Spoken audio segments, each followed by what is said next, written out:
Hello everyone. It's time for another, I think I've just gonna start calling these all book talks because I'm not doing an official review. I might say if I liked it or not, but that's the extent because I don't want to get into spoilers or anything. So for this particular one is an ebook, and this is book number 2 in a series. So the book that I will be talking about very briefly is Basics of Magical Bonds, written by L.C. Mawson. This is book number 2 in the Ember Academy for Magical Beings. We are continuing right where book number 1 left off. So if you're watching this video, I would say if you have not read book 1, stop, because I very well may spoil a couple of things for book number 1. All right, so what is book number 2 about? We're continuing right on. We're still following the main character. I have blanked on her name, but regardless, it's in a magical university setting. This is a new adult. She is a dragon shifter, so she has control over elements, specifically fire, and she can shift into dragon. We left off with her aunt, who is a teacher at the school, and one of her classmates and her 2 friends that are both autistic with them, and a female love interest. We left off with them realizing that this dragon that has been trying to communicate with her in her dream is trying to form this bond, and on some level she is bonded to this dragon. She's being told this is not such a great thing, and so her 2 friends, the 2 that are autistic, the sister of this twin set that's autistic, just kind of is there for moral support, but this female love interest, her love interest of the twin set that's male that she is attracted to, and plus her classmate, who is also a male, and the main character we're following, decide to form this bond to try and protect the main female protagonist that we are following, to protect her from this dragon that's in her dream. She's afraid to fall asleep because obviously she doesn't want this bond to strengthen and things like that. And part of strengthening this bond is having sexual relations. This does get sexually explicit, and I think it's going to get more so as the story goes on. We'll see. This particular book was only 119 pages, so we'll see as the story continues. So you have a female, female, male, male.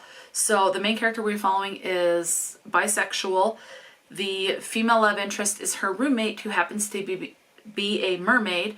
I don't know if she is bi, but I think it alludes to the fact that she's probably just only attracted to females, so only in lesbian relationships.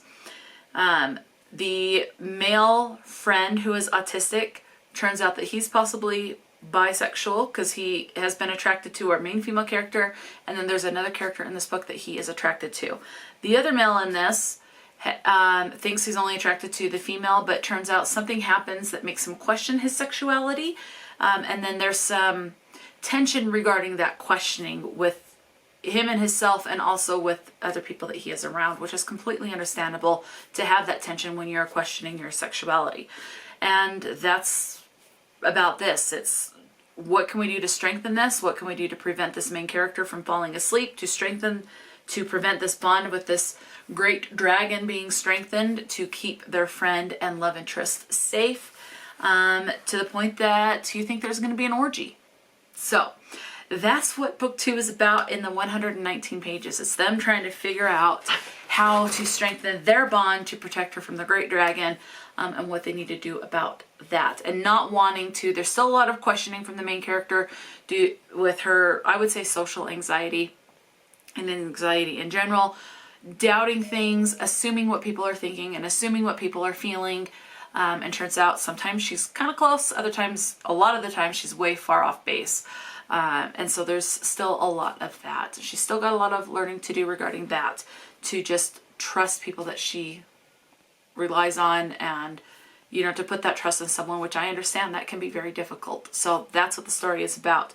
Content and trigger warning, you've got rougher language, sexually explicit stuff, and that's about it in the 119 pages for book number 2. As far as the representation in this goes, again, the main focus is on their sexual orientation. The female, female, male, male, female, male, female, female, female, male, male, all of that. So it's bi, lesbian, gay, LGBT rep is very plentiful in this book. Now, that's your rep, your content trigger warnings, and what book number 2 is briefly about. Now let's get into the word usage. You have dick 1 time, hell 5, damn 2, shit 3, asshole once, prude once, breast once, thrust once, climax once, fuck once, and the word God once, not in a religious sense. So those are the word usages. I have not picked up, I'm filming this on May 22nd. I have not picked up the 3rd book yet, but I still plan on picking that up at some point in the future. So we'll see how this story progresses. I'm definitely interested to see what's going to happen with this great dragon that's trying to bond with our character, and how her relationship with her female and male love interest and her classmate, how that dynamic is going to develop. So I'm very interested in that. So let me know if you've read anything by Elsie Mawson. Have you read the Ember Academy for Magical Beings series? Anything you're thinking of. So let me know.